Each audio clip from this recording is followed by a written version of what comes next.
Long before the noise of war drowned the world, there was a silence so deep it seemed eternal. The silence of Antarctica. A continent untouched by time, a world of frozen light stretching beyond imagination. Here, winds carve mountains from ice, and the sun circles endlessly, never truly setting nor rising, only drifting, like a thought suspended between dreams. For centuries, this land was little more than a white smudge on old maps. Cartographers filled its edges with speculation, sea monsters, lost continents, mythical gateways to the hollow earth.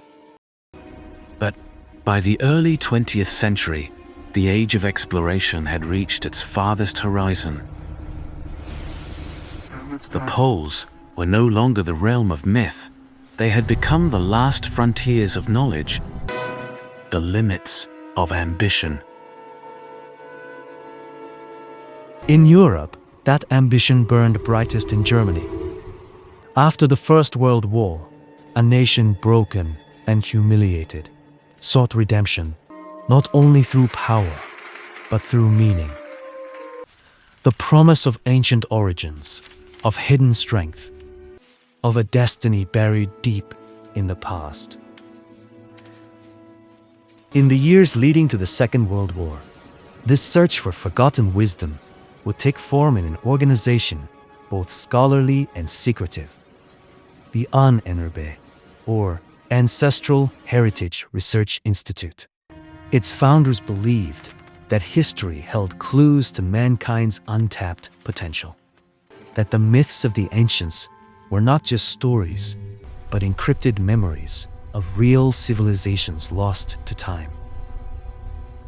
From medieval manuscripts to ancient Sanskrit hymns, from runic inscriptions to Tibetan scrolls, they hunted for fragments of a forgotten truth.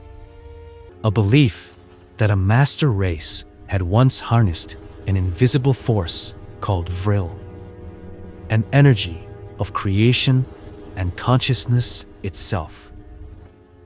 But no matter how many books they unearthed, words were never enough. They wanted proof carved into stone and soil. They wanted evidence that such power had once walked the earth and could be awakened again. As the 1930s advanced, Europe trembled on the edge of war. Yet even as armies gathered and borders hardened, teams of Ahnenerbe researchers set out across the globe, to the deserts of the Middle East, to the peaks of the Himalayas, to the jungles of South America. Each mission sought the same thing: traces of an ancient civilization said to predate all known history. And then came the most audacious plan of all, a journey not to the past, but to the very ends of the earth. In the winter of 1938, a German expedition quietly prepared to sail southward to the last unclaimed continent. Officially, its purpose was scientific: to survey whaling grounds, to map the frozen coastline, to study the winds and ice. But among the crew were men whose interests reached far beyond the natural world. To them, Antarctica was more than an empty wilderness. It was a cipher, a blank mirror reflecting all that humanity did not yet understand. Some whispered that beneath its ice lay remnants of the lost world of Atlantis. Others believed that deep within its caverns, ancient machines still slept, powered by the same mysterious force described in the Vril texts. And in Berlin, maps were drawn. Secret reports were filed. The Reich sought not only land, but the knowledge that could reshape destiny itself. As snow fell softly over Europe, the ship Schwabenland waited in the harbor, its hull glistening in the grey light. On deck stood two seaplanes named Boreas and Passat, their engines polished, their wings ready to unfold like the arms of mythic birds. Few who watched them depart knew what truly lay ahead. To the world, it was a routine expedition. To those who understood, it was the beginning of something far more profound. A voyage into the unknown, both outer and inner. And so, under a sky of cold stars, the Schwabenland slipped away from the German coast, its course set for the southernmost reaches of the world. Behind it, the lights of Europe flickered, a continent poised for conflict, yet still clinging to dreams of mastery and discovery. Ahead lay only the open sea and the whisper of a mystery waiting beneath the ice. As days passed, the ocean grew quieter. The winds softened. Crew members spoke in hushed tones of what might await them. Some dreamed of ancient ruins beneath the glaciers. Others laughed at the rumors, dismissing them as superstition. But when night fell and the aurora shimmered across the horizon, even the skeptics felt a strange unease, as if they were being drawn towards something older than time. In that pale silence between sea and sky, the expedition became more than a voyage. It became a question whispered into the void. What if the greatest secrets of humanity were not buried in the past, but sleeping in the cold heart of the earth itself? And as the world above edged toward chaos, the men of the Schwabenland sailed ever southward toward the land no empire had claimed. Beneath their feet, the sea turned to glass. Above them, the stars burned motionless, and in that stillness, the first chapter of one of history's strangest mysteries was quietly written upon the ice. The Schwabenland's crew numbered over 50, led by Captain Alfred Ritzer, a seasoned explorer and pilot. Ritzer's reputation as a meticulous navigator made him the ideal choice to lead such a mission. He was accompanied by meteorologists, cartographers, zoologists, and technicians. Men of science, yet each aware that this expedition carried more than national prestige. There was a sense, though unspoken, that they were sailing toward the edge of a legend. The Schwabenland had crossed the threshold of the known world. To the men aboard, the frozen horizon felt both alien and ancient. Each morning, the crew would rise to a world of unbroken white. The cold pressed against the steel hull, and even the simplest task required patience. Every instrument froze, every movement felt slowed, as though the ship itself resisted the pull of this lonely continent. Yet for Captain Alfred Ritzer, the rhythm of the expedition was precise. Logs were written by hand in neat looping script. Navigation was checked against the stars. Supplies were rationed carefully. The 2 Dornier Wall flying boats were serviced daily, their engines protected by canvas and heat lamps. The air crews knew that any mechanical failure here, in the most remote region on Earth, would mean certain death. The first reconnaissance flights began in mid-January. Ritzer himself observed from the deck as the Boreas was launched from its catapult. The twin-engine seaplane roared into the pale light, its silhouette shrinking into the endless sky. Below, the ship's crew watched in silence until the sound faded completely, leaving only the soft creak of ice and the distant cries of seabirds. Hours later, the Boreas returned, its pontoons striking the sea with a hiss of frozen spray.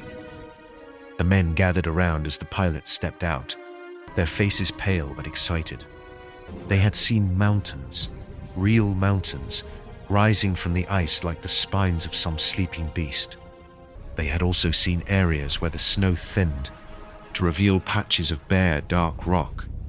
Steam or mist seemed to drift above those ridges, as though the earth itself were breathing. In the following weeks, The two planes flew over 600,000 square kilometers of previously unmapped territory. Using automatic cameras mounted beneath the fuselage, they took more than 11,000 aerial photographs, a stunning achievement for the time. These photographs would later form the basis for some of the most detailed Antarctic maps of the 20th century. But not all of the recorded images were ever published. Several rolls of film were listed as missing or damaged in the expedition's final report. A few members of the crew would later insist that they had seen the photos before they vanished. Images showing geometric patterns etched into the ice, or the shadows of structures where none should exist. Officially, no such photographs were ever acknowledged. To the scientists aboard, Antarctica represented a puzzle of nature, a place of magnetic anomalies and strange weather phenomena. Compass readings often failed. Radio transmissions drifted in and out, carrying faint echoes of voices and static bursts that some mistook for Morse code. At night, when the sun sank low behind the horizon, bands of violet light shimmered faintly across the sky. The men called them polar spirits. And yet, beneath all the measured data, another kind of record was forming, one written in private journals and quiet conversations after midnight. A few began to speculate that the strange warmth beneath certain regions could not be explained by volcanic activity alone. Perhaps, they whispered, the ice concealed a vast subterranean system, caverns heated from within, where ancient rivers might still flow. In Berlin, some within the Ahnenerbe had already proposed a theory that Antarctica might once have been part of a lost continent, an ancient cradle of civilization that predated known history. If that were true, then remnants of that world might still lie preserved beneath the ice. The expedition's task, they hinted, was not merely scientific, but archaeological. The Schwabenland spent almost 2 months off the coast of Queen Maud Land.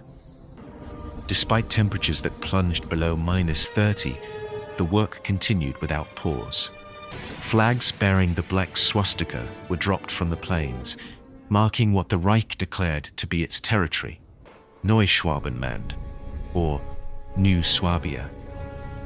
Each claim was logged with precision, each photograph numbered and sealed. There was little contact with the outside world.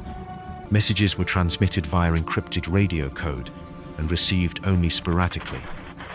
Rumors circulated among the crew that not all their transmissions were reaching Berlin, that strange interference sometimes echoed back through the static. One operator described hearing a deep humming tone that persisted long after the transmission ended, as though the ice itself were answering. By early February, the Antarctic summer was fading. The sun lingered low on the horizon, casting a perpetual twilight over the sea. Ice began to form thick along the hull, and Richard knew the time to depart was near. Before leaving, he ordered one final flight inland, a long-range photographic mission beyond the mapped zone. That last sortie was said to have lasted nearly 10 hours. Only fragments of its data remain, but one entry in a mechanic's notebook mentions the crew returning visibly shaken, speaking little of what they had seen. When pressed, one of the pilots simply said, "Some mountains are better left unmapped." The Schwabenland turned north on February 19th, 1939. Her mission officially complete.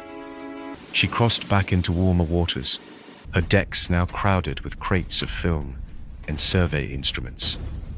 The return voyage was quiet, the men subdued, their eyes often distant.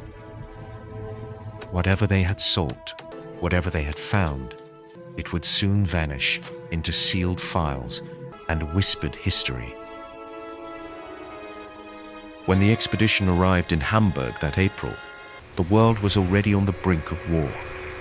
Within months, the maps and photographs were locked away.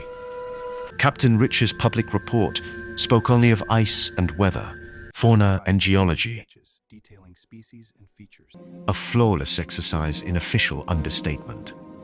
But a handful of notes, later uncovered by post-war researchers, suggested that something extraordinary had indeed occurred.